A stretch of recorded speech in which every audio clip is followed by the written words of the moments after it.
কোটা আন্দোলনের রণক্ষেত্র ঢাকাসহ পুরো দেশ। এই আন্দোলনকে ঘিরে সংঘাত, সহিংসতায় উত্তাল দেশের বিশ্ববিদ্যালয়, মহাসড়ক থেকে শুরু করে অলিগলি রাজপথ। কোটা আন্দোলনকে ঘিরে নানা মন্তব্য করছেন দেশের সুশীল সমাজও।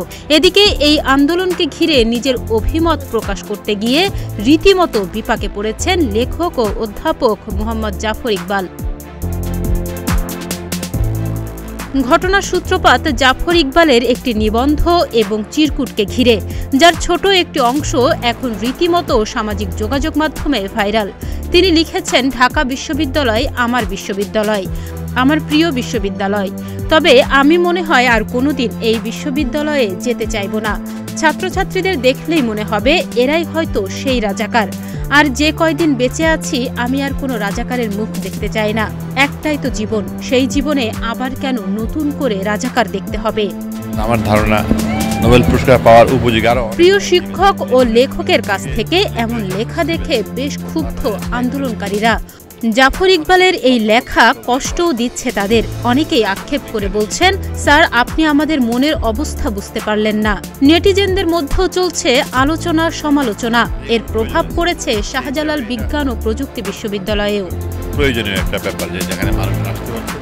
এরই মধ্যে ক্যাম্পাসে প্রবেশে নিষেধাজ্ঞা জারি করেছে আন্দোলনরত শিক্ষার্থীরা। মঙ্গলবার দুপুর থেকে সাধারণ শিক্ষার্থীদের নামে একটি বিবৃতি আন্দোলনকারী শিক্ষার্থীদের ফেসবুক ওয়ালে ও শাবিপ্রবির বিভিন্ন ফেসবুক গ্রুপে পোস্ট করা হয়। মোহাম্মদ জাফর ইকবালকে শাবিপ্রবিতে আজীবন নিষিদ্ধ করা হলো বলেও উল্লেখ করা হয় বিবৃতিতে। এদিকে এই ইস্যুকে কেন্দ্র করে এবার সাধারণ শিক্ষার্থীরা তার বইও বয়কটের ডাক দিয়েছে। দেশের বড় বড় অনলাইন ভিত্তিক বইয়ের দোকানগুলোতে তার বই আর দেখা যাচ্ছে না।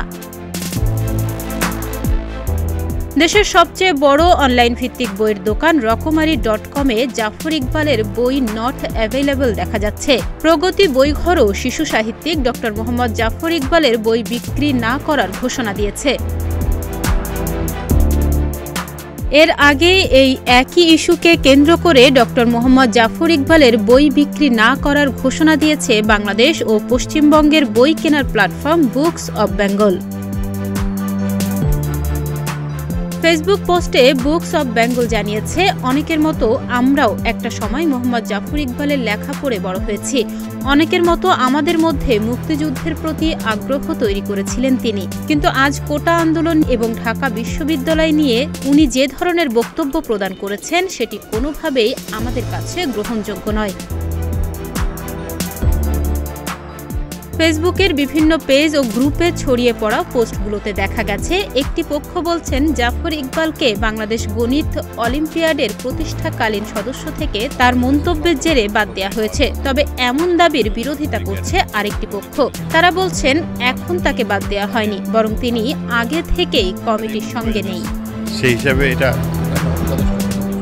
ডেস্ক রিপোর্ট, প্রতিদিনের বাংলাদেশ। এখানে যারা আসছে তারা কোনো এক ধরনের